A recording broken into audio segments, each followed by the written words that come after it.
Welcome to the Deep Dive. This is where we cut through the noise, grab the sources, and really dig out the most important bits of knowledge just for you. No overload, just pure, maybe surprising insight to get you informed fast. Today, we're plunging into Rebecca Yarros' Onyx Storm. It's the third book in the Empyrean series, highly anticipated, set for January 2025. So our mission here, to unravel the plot, the emotional stakes, and yeah, those shocking twists, especially if you want the gist without reading every single page yourself. And this isn't just like standard fantasy. It's packed with tough moral choices, really high stakes quests, and betrayals that honestly kind of hit you right in the gut. Absolutely. And what's key right away is that Onyx Storm, it picks up immediately after Iron Flame. Violet Sorrengail, she's come so far, super powerful writer now, but her world Mhm. shattered, her heart too, probably. And the core conflict, right from page one, it's Xaden Rierson, her lover. He's bonded with this dark venom magic, the bad guys who drain magic, and he did it to save her. This isn't just like a simple romance thing. It really digs into loyalty, love, what you perceive as evil, especially when survival's on the line. It forces Violet to ask, do the ends justify the means, especially when those means are corrupting the person you love most. Yeah, that's a heavy burden for her.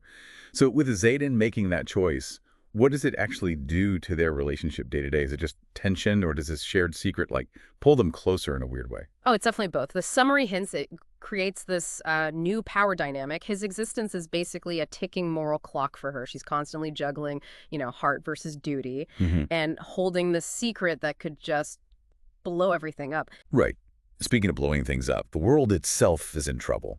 This ancient enemy, the Vinin, they're literally sucking the magic out of the land, corrupting everything. Plus, the protective ward stones, Yeah. the big magic shields, Yeah. they're failing.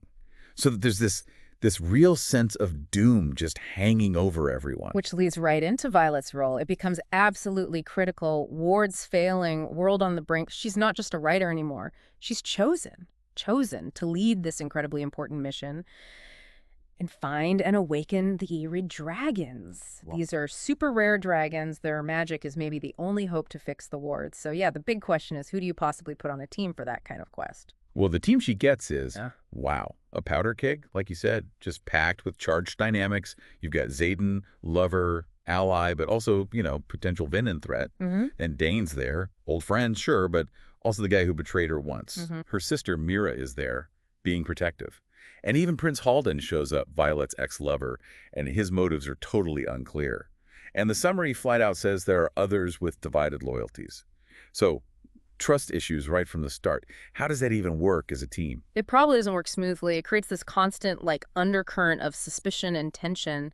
But what's fascinating is how the journey itself becomes a test. They travel way beyond Navarre, across these isolated islands, hidden realms, facing brutal landscapes, magical trials, ancient truths that shake everything up. It's a pressure cooker. It doesn't just test them against monsters. It forces their own loyalties, their real natures, right out into the open. And during this trip, they find some pretty big stuff, right? Things that make Violet's own story even weirder. Yes, significant discoveries. They find whole civilizations that Navarre never touched, including these silver-haired people who seem to have some kind of deep connection to Violet herself. And these people talk about gods, failed creations, lost powers, dropping major hints that Violet isn't just a writer. Maybe she's like something born of ancient magic. Whoa, okay, so that deepens her mystery massively.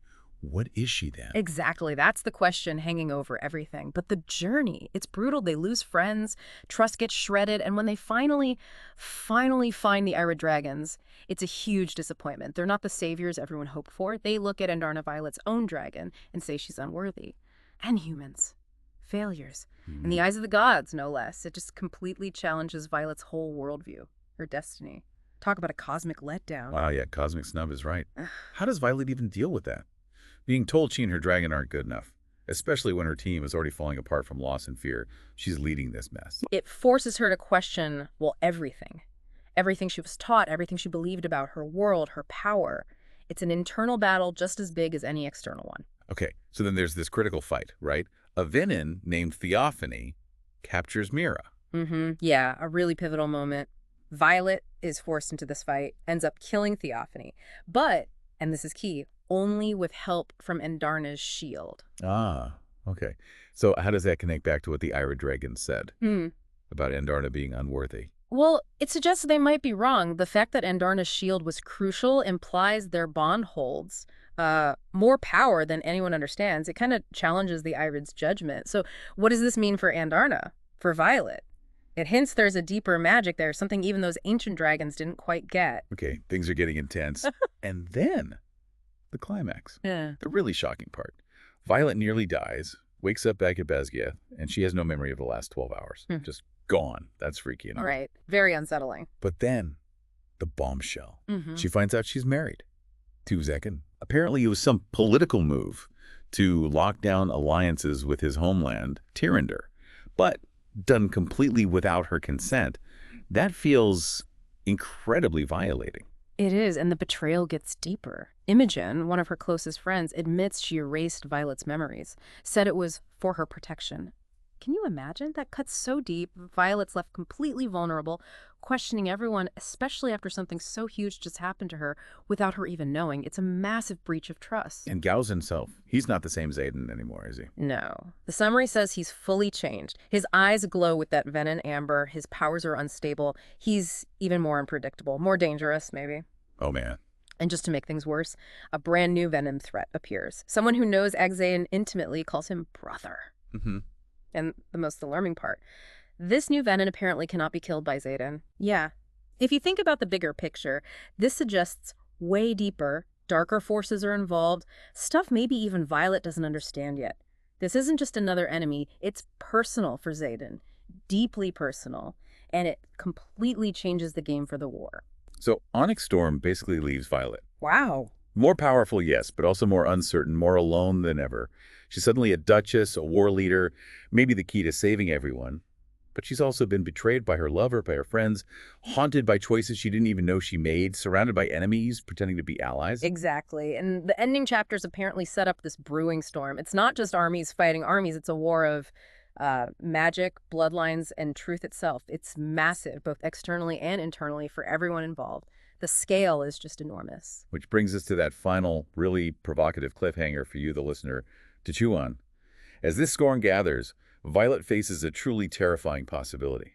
She might have to destroy the man she loves to save the world. So what does that mean for destiny? When love and duty are just completely opposed like that, how do you choose between the person you love and the fate of, well, everyone, especially when that love is now tied to the exact darkness you're fighting? That's the question Onyx Storm leaves hanging, and it's a huge one.